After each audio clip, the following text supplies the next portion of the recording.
कहानी 1999 की एक ठंडी सुबह की है। मथुरा छावनी रेलवे स्टेशन पर तुंगनाथ चतुर्वेदी साहब ने 2 टिकट खरीदने का सोचा। एक टिकट की कीमत थी 35 रुपए, यानी 2 टिकट का कुल हुआ 70। चतुर्वेदी जी ने काउंटर पर बैठे स्टाफ को 100 रुपए की नोट पकड़ाई। अब कायदे से तो 30 रुपए की वापसी होनी चाहिए थी, लेकिन काउंटर वाले स्टाफ ने उन्हें सिर्फ 10 रुपए ही वापस दिए। ये बात चतुर्वेदी जी को चुभ गई। हो सकता है किसी आम आदमी के लिए शायद 20 रुपए की बात छोटी सी होती, लेकिन चतुर्वेदी साहब पेशे से वकील आदमी, तो वो कहां इस मामले को ऐसे ही जाने देते। और बस यहीं से शुरू होती है भारतीय न्यायपालिका के इतिहास की सबसे लंबी टिकट महाभारत।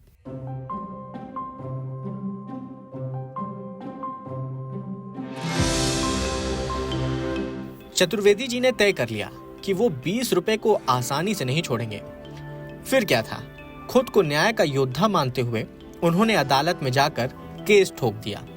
मथुरा जिला उपभोक्ता फोरम में पूर्वोत्तर रेलवे और टिकट काउंटर के कर्मचारी के खिलाफ केस दर्ज करवाया गया और यहीं से शुरू हुआ वो लंबा कानूनी संघर्ष जो 24 सालों तक चला।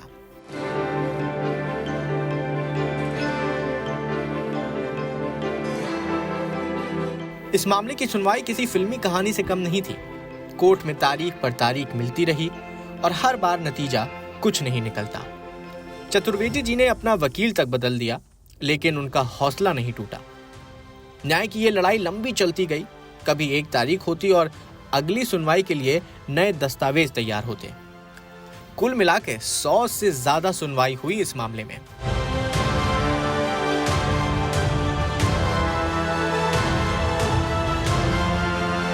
आखिरकार 5 अगस्त 2022 का वो दिन आया जब मथुरा जिला उपभोक्ता फोरम ने वो फैसला सुनाया जिसका चतुर्वेदी जी को 24 साल से इंतजार था। कोर्ट ने रेलवे को आदेश दिया कि सबसे पहले तो 20 रुपए वापस किए जाएं। इसके साथ ही कोर्ट ने यह भी कहा कि उस 20 रुपए पर 1999 से लेकर 2022 तक 12% ब्याज भी दिया जाए। कोर्ट ने यह भी आदेश दिया कि रेलवे को 15,000 का मानसिक और आर्थिक नुकसान का हर्जाना भी चुकाना होगा।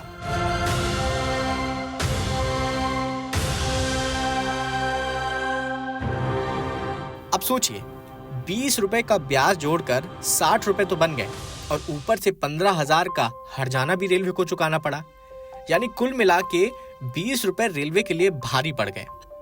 चतुर्वेदी जी की 24 सालों की मेहनत और संघर्ष की ये कहानी साबित करती है कि न्याय के लिए कभी भी लड़ाई छोड़नी नहीं चाहिए। इस केस ने यह भी दिखा दिया कि कभी-कभी सिर्फ 20 रुपए की कीमत का मामला भी पूरे सिस्टम को झकझोर सकता है।